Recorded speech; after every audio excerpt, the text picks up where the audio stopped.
All right, back here for number 2, it says a large pizza chain delivers pizzas nightly from 6 to 2 on Friday night, blah, blah, blah. This is the rate in hundreds of calls per hour at all of these times. So it says use the data in the table to approximate C double prime of 7. So we're going to estimate C double prime. First of all, C double prime is the slope of this. We're going to estimate the slope at 7. We're going to use these 2 points. So we're going to say 0.2 minus 1 over 8 minus 6, so negative 0.8 over 2, which would be negative 0.4. Or negative 40. And it says interpret the meaning of this. So that would be, so if this is in calls per hour, then the slope will be in calls per hour. So this is negative 40 calls per hour. So at 1 a.m., so 7 hours into this, at 1 a.m., the rate at which they're getting calls for pizza deliveries is decreasing at 40 calls per hour. B says, does the data support the conclusion there's a time when the pizza chain receives 300 delivery calls per hour? So first of all, this function here is differentiable, which means it's continuous, which means it stands up to all of the big theorems. So I know that at C prime of 0 is 500, and C prime of 8 is 20. So logically, if at time 0 there were 500 calls per hour, and at time 8 there were 20 calls per hour, and the function is differentiable by IVT, although you don't have to say IVT, there has to be at least one time during that interval from 0 to 8 where they're getting 300 calls per hour. C says, using correct units, explain this. So if we do 0 to... JJ, I said I'm making a video, bro. I said you need to be quiet. This would mean the total number of calls they received from 6 to 2 a.m. So I'm not going to write that out, but this would be the total number of calls. So we're going backwards from the rate.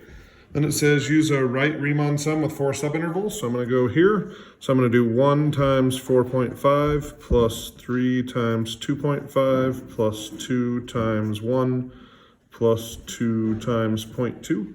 And if I do that, I get 12. So that means there were a total of 1,200 calls for delivery between 6 p.m. and 2 a.m. And then it says total number of calls here is given by this function. So it says this function here is total number of calls the pizza chain receives, and X is the number of delivery drivers. So it says when there are 60 drivers, the number of drivers is decreasing at a rate of 7 over 24. So the rate they gave me is the rate of drivers. So dx dt is negative 7 over 24. And then it says, according to this model, what's the rate of change of the delivery calls with respect to time? So that's f prime of x is equal to blank when there are 60 drivers, and again, x is the number of drivers.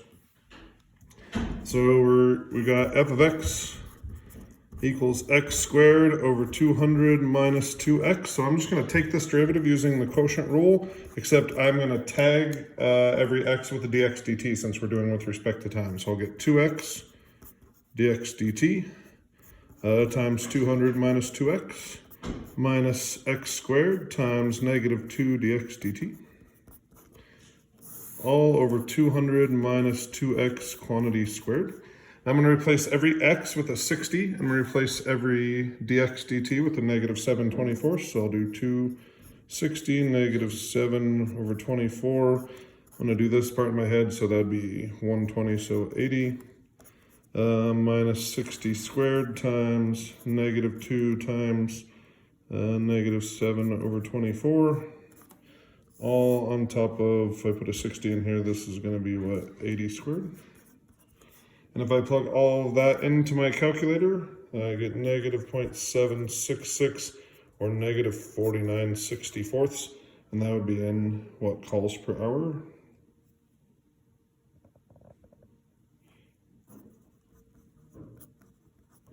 Because f of x was in total number of calls, so that'd be calls per hour. I think my other key said calls per hour. That should just be calls per hour. So that's my answer there. And that's it for problem number 2. Thanks, guys.